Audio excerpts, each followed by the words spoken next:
This podcast is offered through the Sacred Community Project, an interspiritual collective working to lower the barriers of access to contemplative and devotional practices.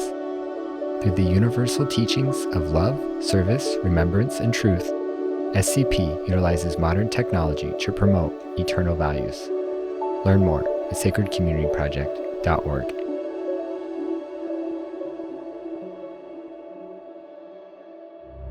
Hare Krishna, Hare Krishna, Krishna Krishna, Hare Hare, Hare Rama, Hare Rama, Rama Rama, Hare Hare.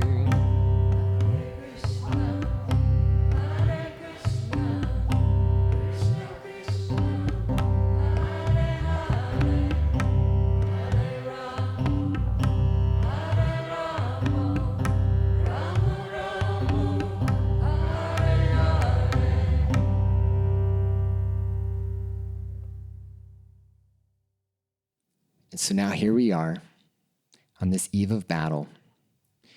And Arjuna, who is said to be the greatest warrior in the entire world, has Krishna driving his chariot. Sri Krishna, who is the absolute essence of love, the creator of the universe, the essence of the universe itself, manifests in physical form as a being driving his chariot. And he asks Krishna to drive him in between the two opposing armies. And he looks out. In the midst of all of this, there's bells ringing and conches blowing. And you imagine millions of people on both sides doing this. Just the thunderous noise. If you can just imagine in your mind how many people, if they were lined up in a row, how many people, millions of people would be.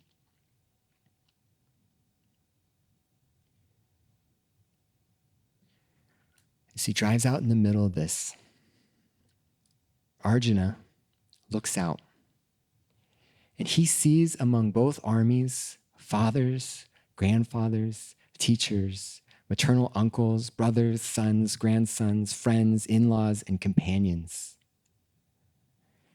And when he sees this, Arjuna is overcome with compassion. And he says, seeing all of my friends and relatives assembled for battle makes my limbs quiver and my mouth dry up. My whole body is quivering. My hairs are standing on end. My bow is slipping from my hand and my skin burns. I am unable to maintain my composure and my mind is reeling. Oh, Krishna, I can see only misfortune ahead. I do not see how any good can come from this battle. I have no desire for victory. What use is any of this? What use is a kingdom? What use is even happiness if all my family members are destroyed? When teachers, fathers, sons, grandfathers, uncles, fathers-in-law, grandsons, brothers-in-law, and other brethren are standing here ready to fight, risking their lives, I have no desire to kill, even those bent on killing me.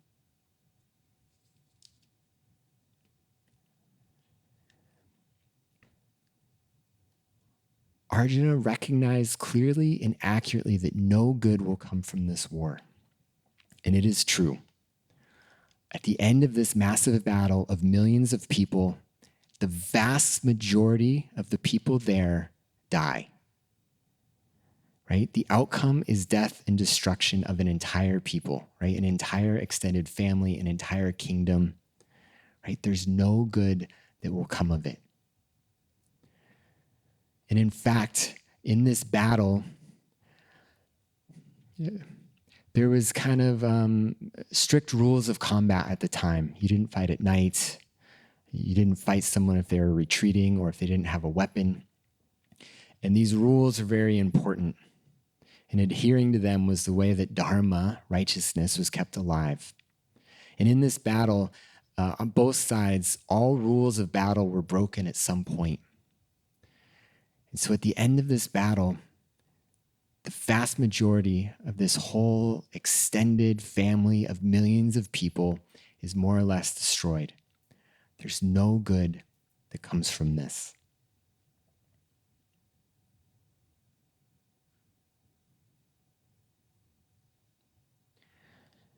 And he allows himself to be present with this fact and to feel this grief.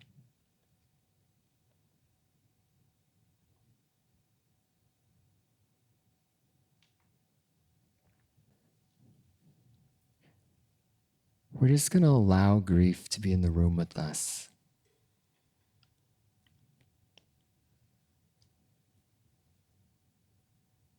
We all have things in our life we're feeling grief about.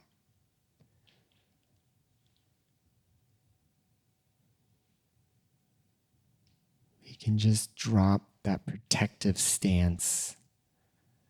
We can allow our belly to be soft.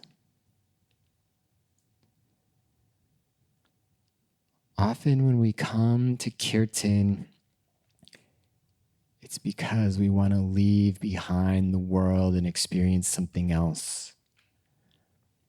But the core teaching of the Bhagavad Gita is the truth of no separation. That God is right here, no matter what we're feeling.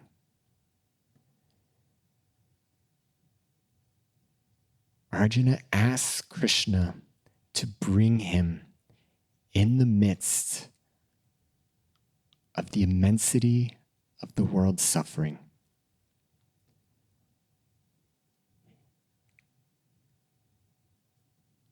He allowed himself to feel it fully. So much that his knees became weak.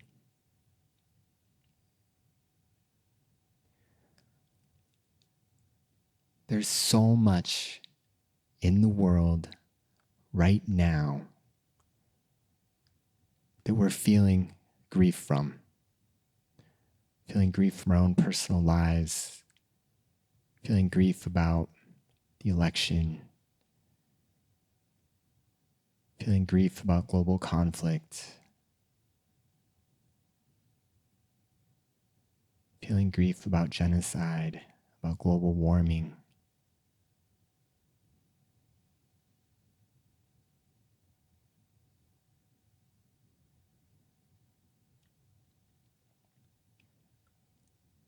The first move towards wisdom that Arjuna made was he went right in the midst of it and he allowed himself to see it.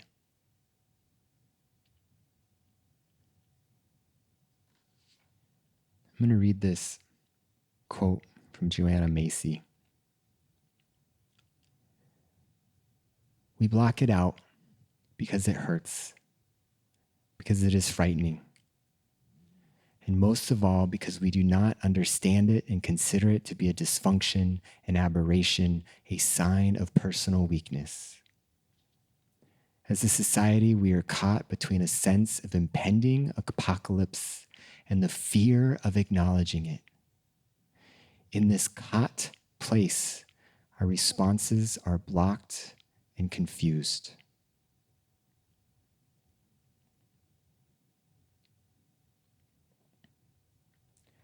I'm going to read another quote from Joanna Macy. Where, then, does despair fit in? Why is our pain for the world so important? Because these responses manifest our interconnectedness. Our feelings of social and planetary distress serve as a doorway to systemic social consciousness. To use another metaphor, they are like a shadow limb. Just as an amputee continues to feel twinges in the severed limb, so in a sense do we experience in anguish for homeless people or hunted whales, pain that belongs to a separated part of our body, a larger body than we thought we had, unbounded by our skin. Or this quote from Audre Lorde. As they become known to and accepted by us, our feelings and the honest exploration of them become sanctuaries and spawning ground for the most radical and daring of ideas. Or finally, this quote from Francis Weller. Grief is subversive, undermining the quiet agreement to behave and be in control of our emotions. It is an act of protest that declares our refusal to live numb and small. There's something feral about grief, something essentially outside the ordained and sanctioned behaviors of our culture. Because of that, grief is necessary to the vitality of the soul. Contrary to our fears, grief is suffused with life force. It is not a state of deadness or emotional flatness. Grief is alive, wild, untamed, and cannot be domesticated. It resists the demands to remain passive and still. We move in jangled, unsettled, and riotous ways when grief takes hold of us. It is truly an emotion that rises from the soul. Let's sing a little bit more. Hare Krishna, Hare Krishna, Krishna Krishna, Hare Hare, Hare Rama, Hare Rama, Rama Rama, Hare Hare, Hare Krishna.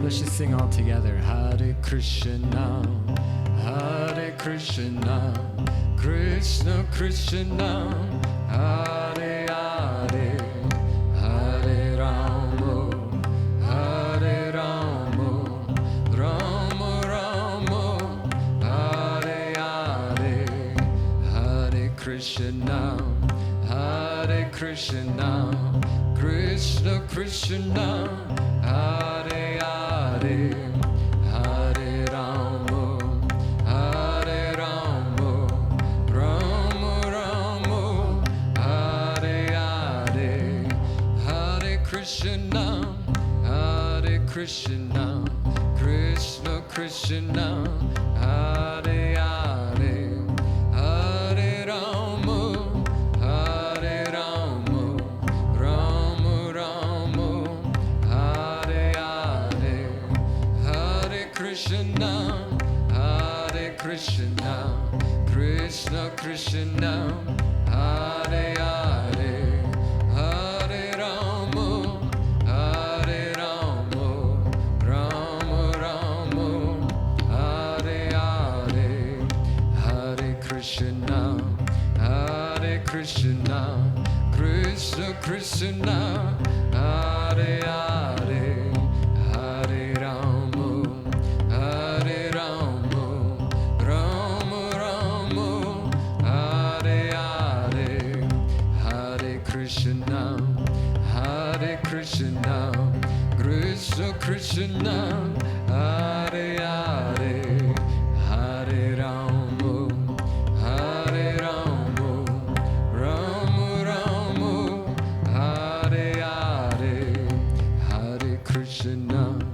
Hare Krishna, Krishna Krishna, Hare Hare, Hare Rama, Hare Rama, Rama Rama, Hare Hare, Hare Krishna, Hare Krishna, Krishna Krishna, Hare Hare, Hare Rama, Hare Rama, Rama Rama, Hare Hare, Hare Krishna, Hare Krishna, Krishna Krishna, Hare Hare, Hare Rama, Hare Rama, Rama Rama, Hare Hare, Hare Krishna, Hare Krishna,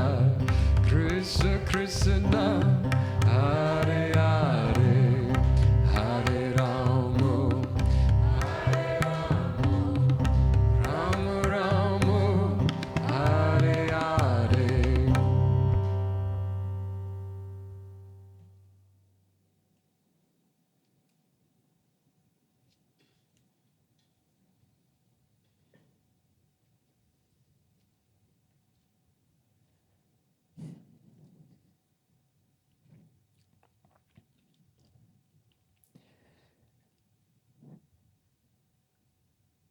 So Krishna's response to Arjuna is twofold. One, he says that Arjuna is speaking wisdom. Yeah. As Arjuna's body quakes because he feels this grief so immensely, Krishna says, "You're speaking wisdom." He also says something else.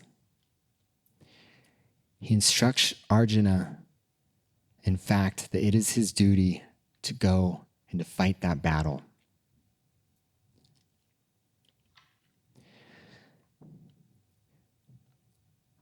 Arjuna's reasons for not wanting to do it is because even though through wisdom he allows himself to feel it, it's too much and he wants to protect himself. He doesn't want to partake in that level of chaos and discord and conflict. But as we remember, there's nothing that Arjuna can do to stop the battle from happening. And even though there's no good outcome, there's still one outcome that's better than the other. Yeah. This wickedness can't rule over everything because as messed up as things are, and as much as all these people have flaws, and as much as this conflict is not a good thing, the level of wickedness of this person that wants to rule just for the sake of power, that seeks pleasure in other people's destruction, it's going to be even worse. And Krishna recognizes that Arjuna's desire to not fight is that he wants to protect his reputation. He wants to protect himself from having to go through that. He wants to pull back from the immensity of the situation. And so what Krishna's saying is, this was wisdom that you came here and you allowed yourself to see this. But it's even more wisdom to lean in even more. And that is the start of Krishna's teachings from the Bhagavad Gita. And this text, even though it's about a war, this was the primary text that Gandhi used for his nonviolent protest movement. Yeah. And so that's what's important about this, is that how do these teachings show up in the midst of conflict? Yeah. There's discord with friends, and so we hold back saying some truth that we really feel like we need to say because we don't want to deal with it. Or the immensity of the world is so intense that we just want to shut down and turn off and turn away. Yeah.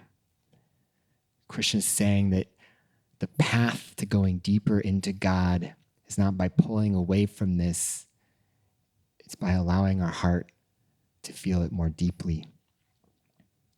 And that's the place where Krishna gives these teachings.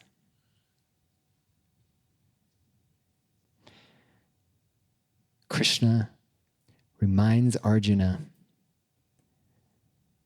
that in fact, Krishna, the supreme love, is all of creation. And that means it's the enemies. That means it is the demon. It also means it's Arjuna's grief. He says, I encompass this entire creation in my unmanifest form. All creatures are situated in me, but I am not situated in them. And yet beings do not live in me. Behold my power.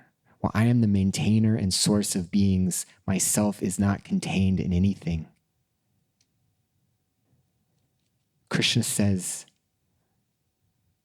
I contain all things, and yet I remain unattached to them, like one who is indifferent.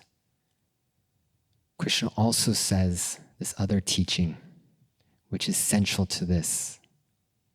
If it's true that Krishna is everything,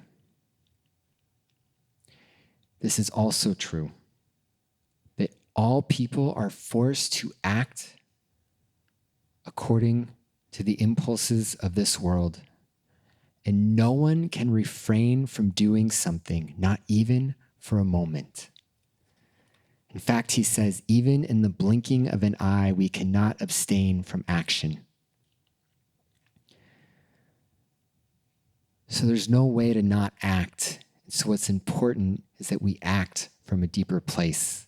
Yeah, we act from Krishna's presence in our heart.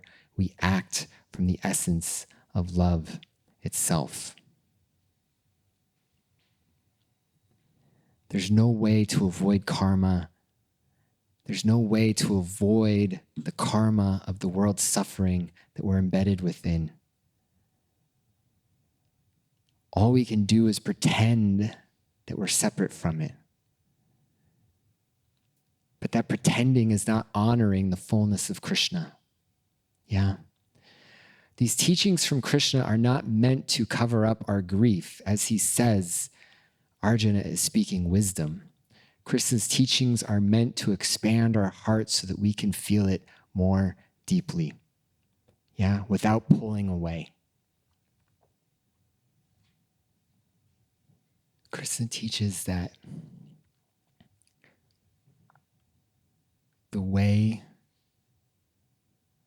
that we stay in the midst of this world is messy and as much suffering as there is. If we can't refrain from action, then how do we act? And Krishna teaches that we keep our mind on him. We keep our mind on this love. And we dedicate our actions to that fruit.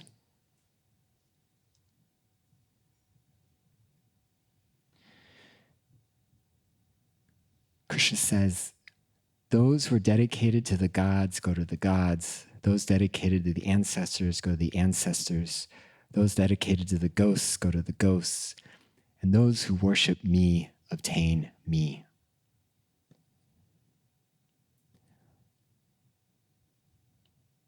When I first came across that line, I was reading all of these books. It was way back in the start of my path about the law of attraction and how to manifest. And I read that line and it just hit me so deep. Krishna's saying that when we focus our mind on something, we are oriented in that direction and we are more likely to get it. Yeah. Those who focus on the gods go to the gods, the god of power, the god of money. Yeah. The god of fame, whatever it is. But what Krishna's saying is that once we know what we really want is love itself, is to live with some ease of heart. Once we know that, why wouldn't we just focus on that? Why wouldn't we just trust that by focusing on that and aligning our life in that direction will bring the good things that we need so that we can live with that open heart?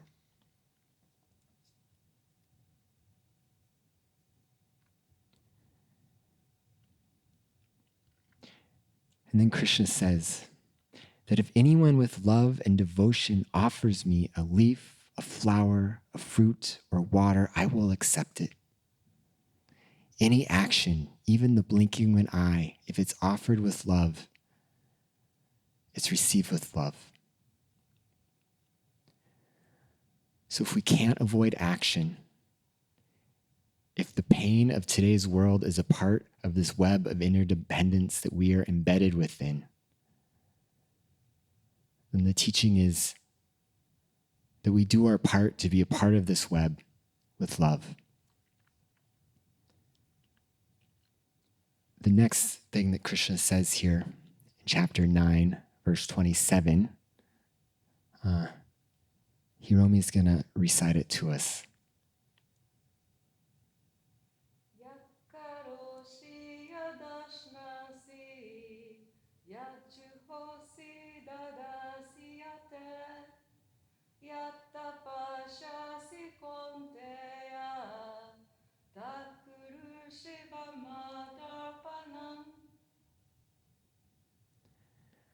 Whatever you do, whatever you eat, whatever you offer or give away, whatever practices you perform, you do that as an offering to me. Krishna, the source of love, the essence of love, you do that as an offering of love. In this way, you will be liberated from the bondage of karma, both the favorable and unfavorable results. Yeah.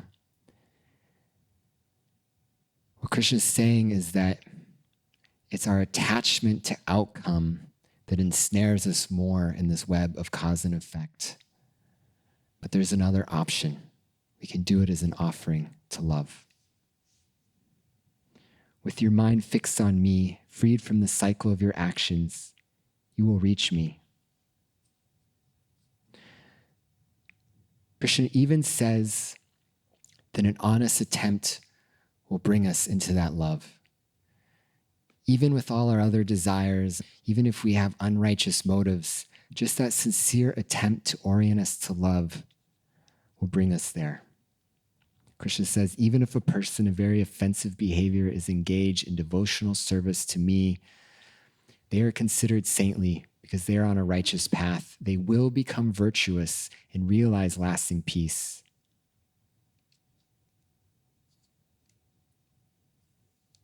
Krishna says that all who take refuge in me, it doesn't matter who they are in the world, it doesn't matter what their hierarchy is in the world's social status. Krishna says if we focus our mind on this love, we will achieve the supreme goal.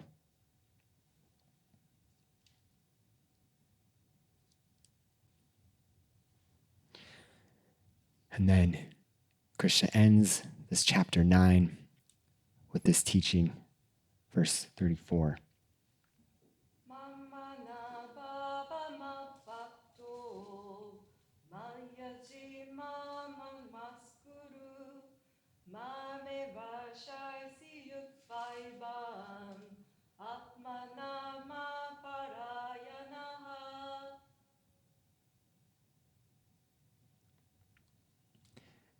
Fasten your mind always on me.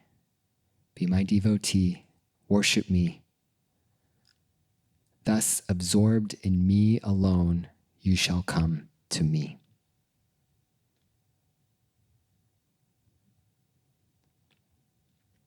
So this practice that we're doing tonight of chanting the names, these are the names of this love.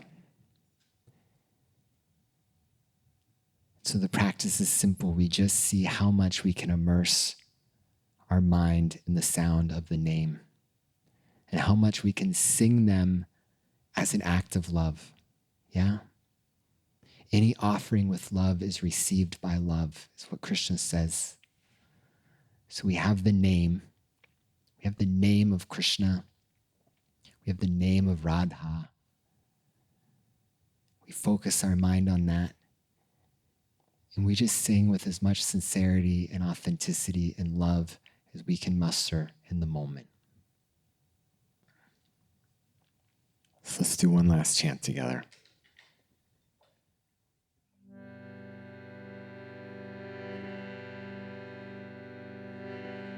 Hare Krishna, Hare Krishna,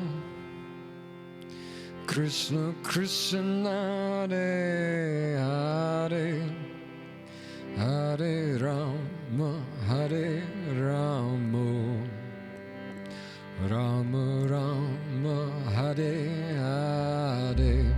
Like that.